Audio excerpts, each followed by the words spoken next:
Renee over at Cycles&Spots, a prolific Reaktor developer, has recently released a really interesting new device called WaveMod. Lots of hidden depths in this thing, and that's what I'm proposing to cover in this deep dive. And the reason I'm calling it deep dive is that there's already quite a good video from Renee himself describing the general functionality of the device and giving a lot of preset demos. So I'm not going to rehash any of that material. There's three areas that I want to expand on in this video. The first is a few features of the general interface that weren't mentioned by Renee. The second is adding some features from Reaktor that help automate it in interesting ways. And mainly, I want to explore bringing in new samples and new maps and how to deal with those. But the main reason, the overall reason, is that it became very quickly clear to me when I opened it up that it's basically an elaboration upon one of my all-time favorite Reaktor devices called NanoWave, which is a wave scanner. Maybe wavetable is a reasonable name for it. Renee calls WaveMod, as you can see, a wavetable synth. So that's part of what I wanted to explore, the ways in which this improves on or just simply adds features to the basic technology that I've loved for so many years in NanoWave. So here's a NanoWave and WaveMod together in the same window. And you can see right away that there's some obvious similarities. We've got two sample windows, waveform displays, each one showing a slider underneath it, and the slider moves a little scanning indicator. We've got two sample maps in each case, both with the same samples in them. And we can shift between the samples. In NanoWave, it's very easy. You just grab the number. In WaveMod, you have to drop down this menu and choose between 100 labeled samples. There's only 43 samples in NanoWave. A lot of the same effects and so forth. The main difference is you don't need the clock running in Reaktor to use NanoWave. Whether the clock is running or not, the scanning movement, everything that happens in NanoWave, happens only when you press a key. And the gate that you provide that way triggers all this, the setup in these matrices of combined modulation effects. But if you turn on the clock, nothing changes. But you notice right away that things start moving down here in WaveMod. That's because all the movement, all the modulation in WaveMod comes from these two step sequencers. Actually, there's 8 of them. Each sample has 4 separate sequencers. Each one can be set to a different rate and different amount, and they handle a wide range of different modulations, far greater than NanoWave offers. But so let's listen to the difference if we turn NanoWave off and listen to WaveMod. Just holding down one key, you get all these different modulations.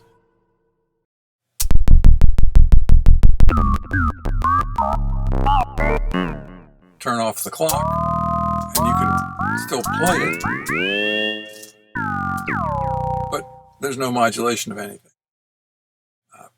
And the scanners don't move at all. So if you go into a synth, for instance, they play perfectly well, sound great, but you have to turn the clock on to really see what they're about. Another difference is that NanoWave has a third oscillator here. There's a sine oscillator providing a basic tone. And it's kind of a backup pitch idea that WaveMod doesn't have and doesn't need. So the other difference between the two devices, here's the sample maps for WaveMod, the sampler 1 and 2, and for NanoWave. So NanoWave, they are all set to loop, and the looping length is 256. But if you look at WaveMod, the waveforms are also all set to loop, but the sample length, the loop length, is 2048. So right off the bat, you can see that the samples that come with WaveMod are much bigger, longer, and the loop length is much longer too. Plus, there's 100 of them as opposed to 43. The way I would sum up WaveMod in terms of what it provides is two things. It's a modern rethink of the nanowave idea with lots of additional features and benefits just from the interface, and the modulation being the main one. But also, it provides a completely different sort of sample map for that engine. And so we're going to go into that in most depth when we switch over to WaveMod itself. So let's do that. So here's a couple of things about the user interface before we get into the sample set. As you can see what's going on here. We've got wavetable position in both cases. And in this one, also volume, controlling this one. Note that the volume is completely turned off on this to get the maximum result, maximum difference between on and off. That's the position you want to be in for anything you're modulating. If you turn it up, you'll hear a little bit of difference, but it's not starting from zero. But in addition, there's some modulation built into the filter section here. And the way to access it is to turn down the envelope. Simply by turning down the envelope, notice that the LFO, which if it's got any value at all, plus some little amplitude there,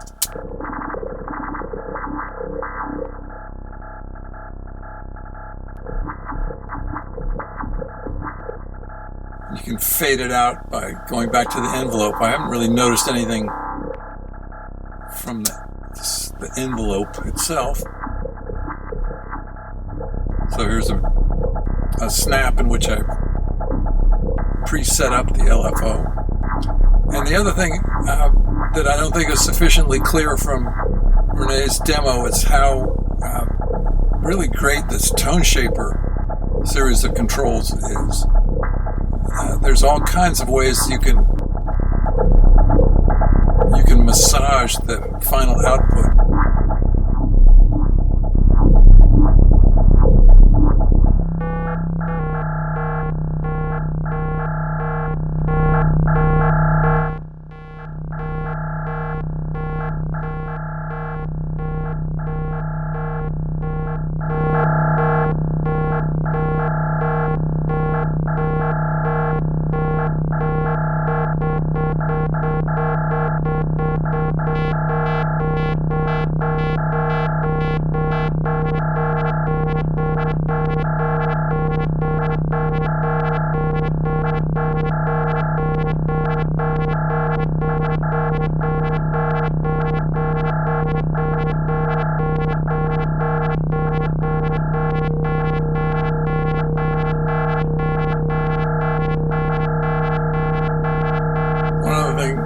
Important thing to notice is that when you change to a different sample in the map,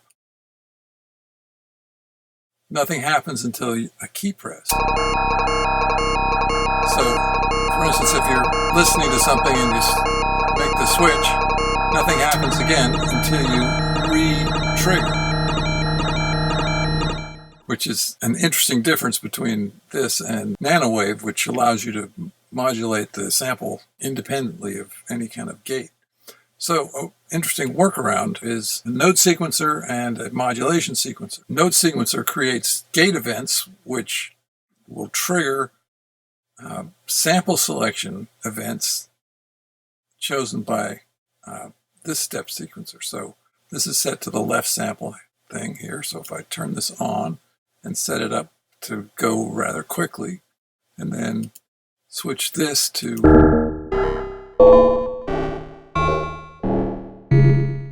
so if I slowed this way down, of course it would only happen once this is switched to a different sample.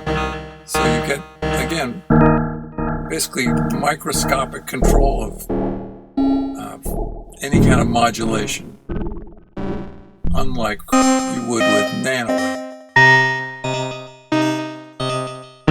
And you can turn it on for the other device, set at a different rate.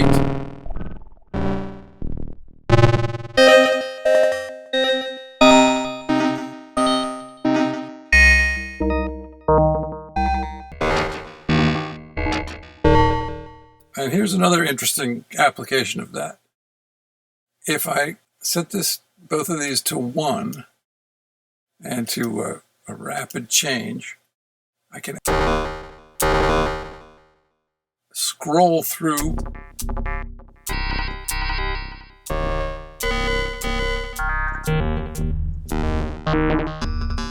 the sample map using this control, which I said earlier, you can't do up here you can't scroll through this list. This gives you an opportunity to do that. You just have to re-trigger every time. And of course you can set them both up, send to WaveMod, and go down here to list. There we go. And of course there's 2 of them. So now turn these off.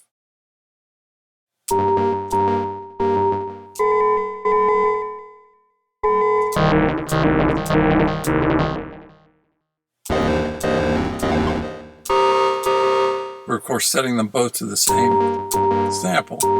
And notice that it's sluggish to do that because I haven't set the speed here high enough so that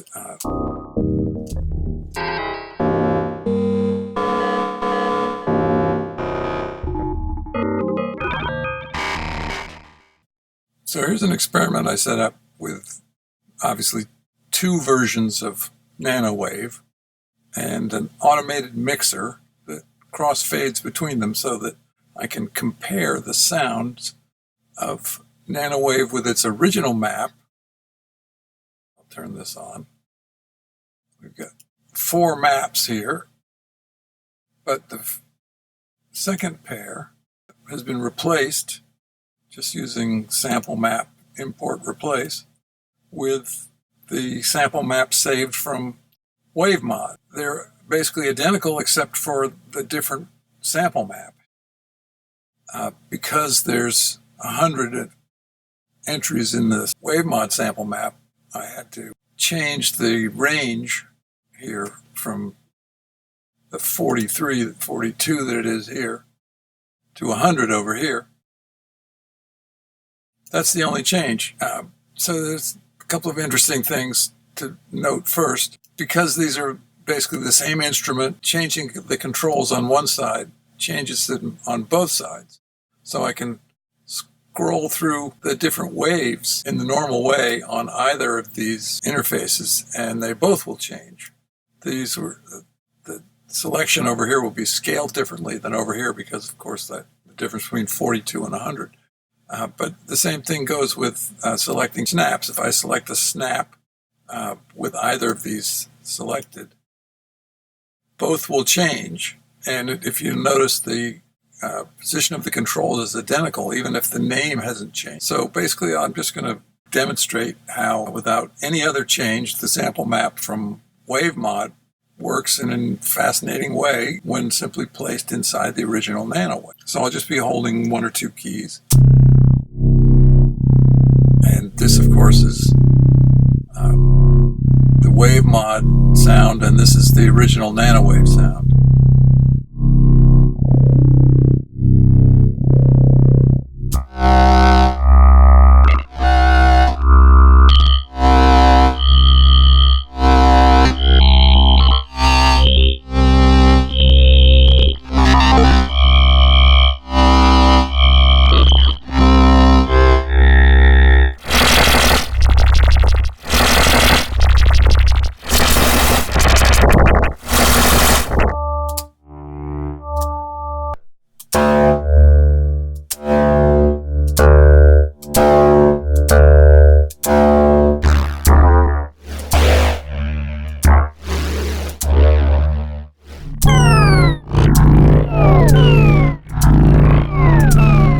foreshadowing here, but clearly there are differences in the tones you can get from the different maps, and new maps for nanowave have generally been hard to come by. With WaveMod, basically you've tripled the number of tones you can get out of the original nanowave.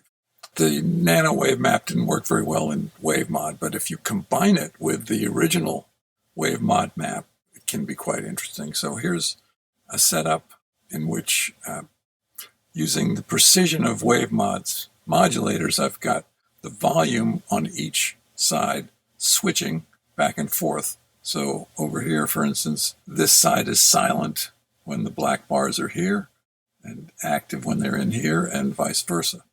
And I've set up both sides to automate on a gate. So I'll step through it and you can hear the difference.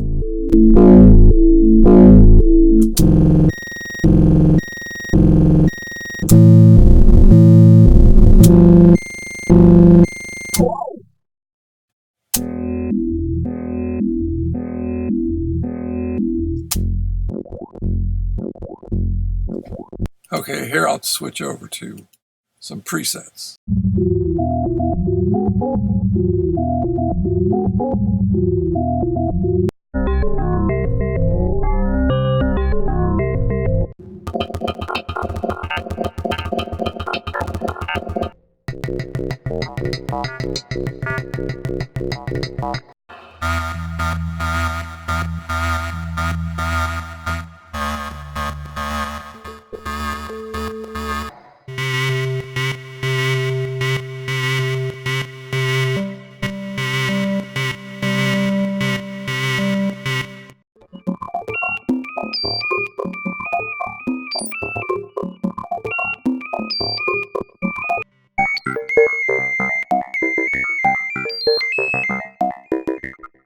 The key things so far with the two maps that we've been looking at, the original nanowave one and the new WaveMod one, every one of the wave files, when looked at individually, it's got loop checked and has a looped length.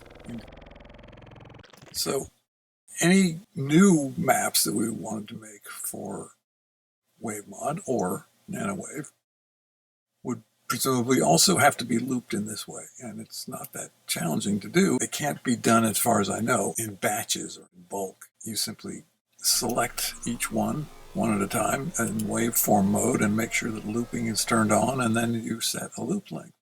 This map that I'm showing here right now is one that's made up entirely of Serum wavetable. These are a batch of free ones from a website called Cymatics, which has tons of them. Of course, there are tons available everywhere.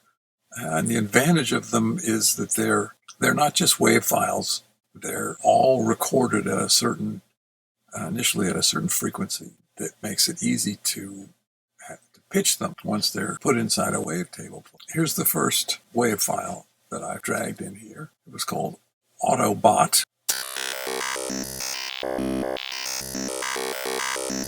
And as you can see, I've set up for the wavetable position to go straight from one end to the other. And you can hear that it's kind of steppy. Let's look at it in Serum. Sounds pretty similar, but as you can see here, I'm using a stepped LFO. And now play it. Same sound, but much smoother. So WaveMod is actually playing Serum wavetables, and not quite as smooth or as refined as Serum, but it's only $20 instead of $200. Pretty cool, basically.